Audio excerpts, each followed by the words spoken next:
Happy New Year sa inyong lahat! Ngayon ay magluluto tayo ng super fluffy at yummy na puto cake. Ito po si Mami J at welcome sa ating channel.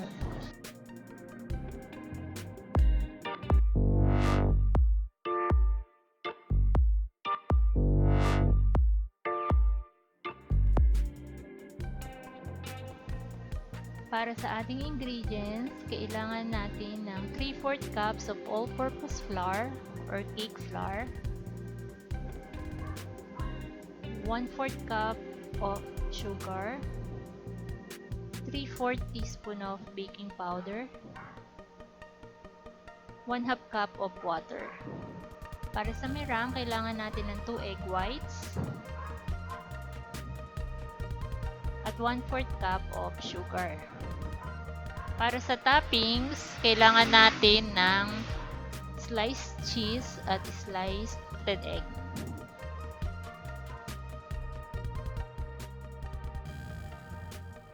Para sa procedure, combine lang natin ang ating dry ingredients, ang flour, sugar, at baking powder. Haluin lang natin siya at saka natin idagdag ang ating tubig.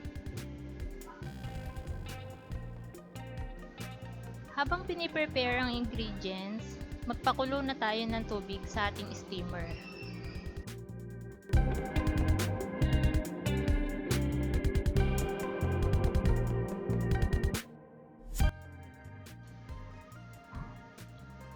I-mix lang natin siya hanggang maging smooth ang ating puto batter.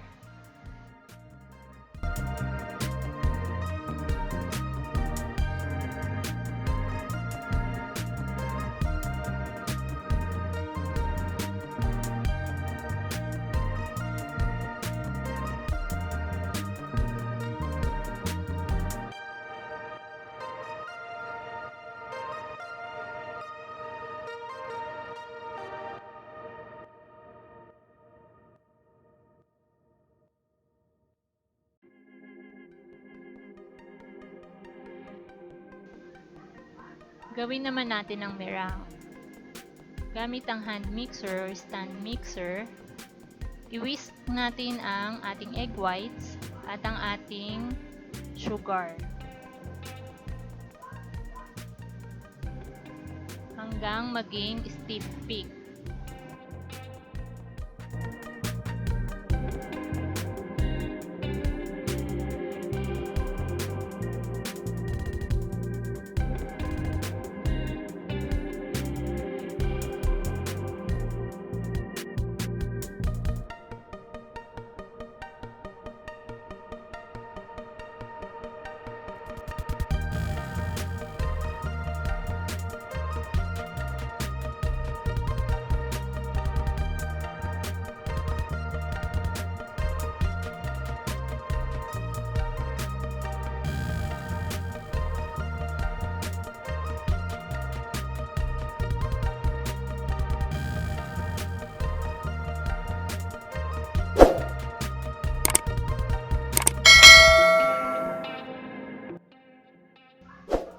Kapag stiff peak na, i-fold natin ang meringue sa ating puto batter.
Sa ingredients na ito, kakailanganin natin ng 16 or 16 pieces na puto molder at lagyan lang natin siya ng baking paper.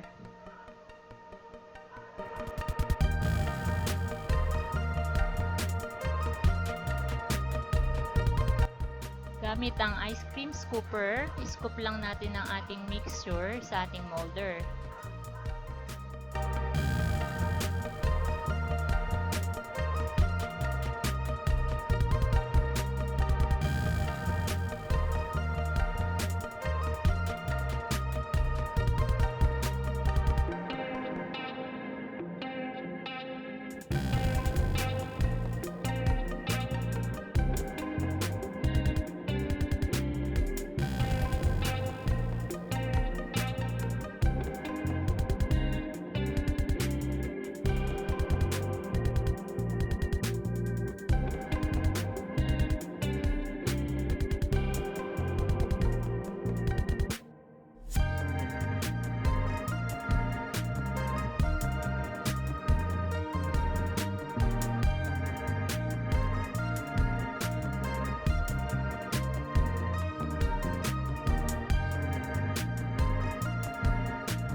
Sunod ay ilagay natin ang salted egg at cheese toppings.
Ay isa lang natin ang ating puto mixture sa ating steamer at make sure na kumukulo ang tubig.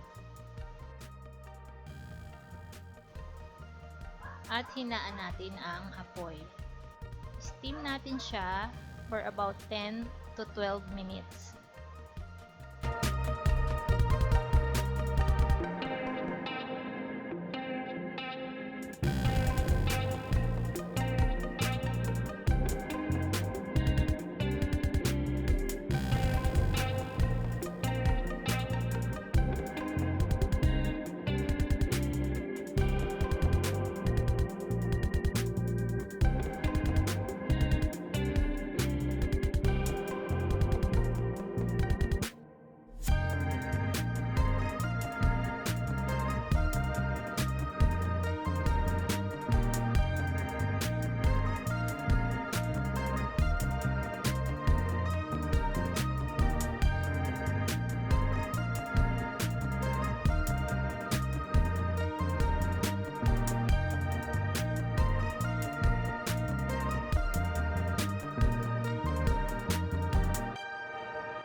So, ito na ang ating napakasarap na puto cake at pwedeng-pwedeng idagdag sa inyong kumakitang kabuhayan. Thank you for watching and magkita-kita tayo sa ating next video.